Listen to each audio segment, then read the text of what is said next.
변화하는 리더십과 권력의 본질, 그 핵심을 짚어드립니다. 혹시 팀을 이끄는데 예전 방식으로는 더 이상 안 통한다? 이런 생각 드시나요?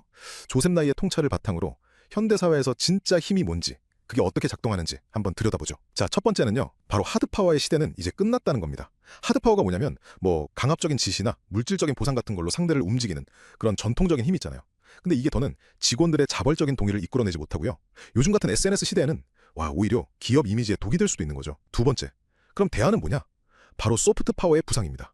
이건 강요가 아니에요. 한마디로 매력으로 상대의 마음을 얻어서 스스로 따르게 만드는 영향력인 거죠.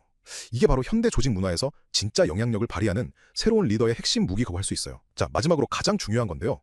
궁극적인 대안은 바로 스마트 파워입니다. 이건 뭐냐면 하드 파워랑 소프트 파워, 그러니까 강제성과 매력을 상황에 맞게 아주 효과적으로 결합하는 능력이에요. 복잡한 요즘 사회에서 부드러우면서도 또 강력하게 조직을 이끌고 영향력을 진짜 성과로 만들어내는 가장 현실적인 전략인 셈이죠. 결론적으로 현대의 리더는 힘으로 누르는 게 아니라 마음을 얻어서 성과를 만들어내는 전략가여야 한다는 겁니다. 인구 변화가 비즈니스에 어떤 영향을 미치는지 그 핵심만 간단히 브리핑해 드릴게요.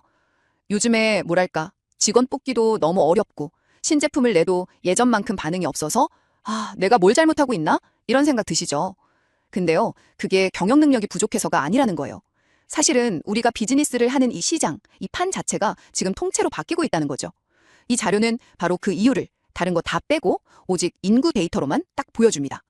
자, 첫째, 가장 중요한 포인트인데요. 이건 결코 사장님 개인의 능력 문제가 아니라는 겁니다. 진짜 문제는 뭐냐면 우리가 뛰고 있는 운동장 자체가 아예 기울어져 버렸다는 거예요. 둘째, 그럼 이 엄청난 변화를 대체 어떻게 봐야 할까요? 그 열쇠가 바로 데이터, 특히 인구 통계에 있습니다. 생각해보세요. 고령화, 저출산, 일할 사람 부족한 거, 이런 건 우리가 피할 수 없는 현실이잖아요? 바로 이런 것들이 비즈니스의 수익 구조를 지금 근본부터 흔들고 있는 겁니다. 마지막으로 셋째, 인구 통계는요, 그냥 숫자가 아니에요. 이건 거의 미래를 보는 지도나 마찬가지예요. 앞으로 어떤 시장이 커지고 또 어떤 시장은 사라질지, 어디서 새로운 기회가 생길지를 정말 놀랍도록 정확하게 보여주거든요. 이 지도를 제대로 읽고 활용하는 기업만이 살아남는 거죠. 결론은 이겁니다. 막연한 불안감에 기댈 게 아니라 확실한 인구 데이터에 기반한 전략을 세우는 것. 그것이 앞으로의 비즈니스 성패를 결정짓는다는 사실입니다. 경영자분들을 위한 특별 경제학 강연. 제가 핵심만 딱 짚어드릴게요. 요즘처럼 불황일 때 회사를 어디로 이끌어야 할지 참 막막하시죠? 바로 그런 리더분들을 위한 경제학 나침판 같은 강연이라고 보시면 돼요. 자, 첫째, 경제를 모르면요, 위기에서 살아남기가 정말 어렵다는 겁니다. 생각해보세요. 호황기에는 사실 운만 좋아도 되잖아요. 근데 불황기에는 그게 아니죠. 경제 전체가 어떻게 돌아가는지 이 돈의 흐름을 꿰뚫어보는 게 진짜 실력이라는 거예요. 둘째, 이게 진짜 흥미로운 부분인데요. 아주 실용적인 분석틀을 딱 제시해줘요. 예를 들면 노벨 경제학상 받은 폴 크루그먼 이론을 통해 왜 실업과 인플레이션이 계속 반복되는지, 그리고 정부 정책이 우리 회사 현금 흐름에 어떻게 직접적인 영향을 미치는지 명쾌하게 보여줍니다. 그리고 마지막으로 바로 이 지식이 위기를 기회로 만드는 열쇠가 된다는 점입니다. 상황이 복잡할수록 기본, 즉 경제 원리로 돌아가야 시장의 다음 수를 읽고 한 발 앞서 나갈 수 있다는 거죠.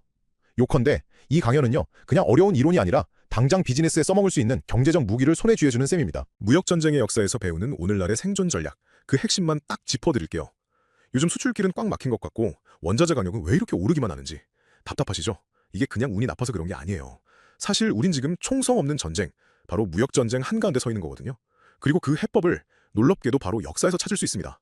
자, 첫째, 우리가 지금 겪는 이 어려움의 본질이 그냥 경제 위기가 아니라 전쟁이라는 걸 이해해야 해요. 단순히 경기가 안 좋을 수준을 넘어서 각 나라가 관세나 보조금 같은 걸 무기처럼 쓰면서 자기 산업을 지키려고 싸우는 아주 치열한 다툼인 거죠. 둘째, 역사는 놀랍게도 계속 반복된다는 사실이에요.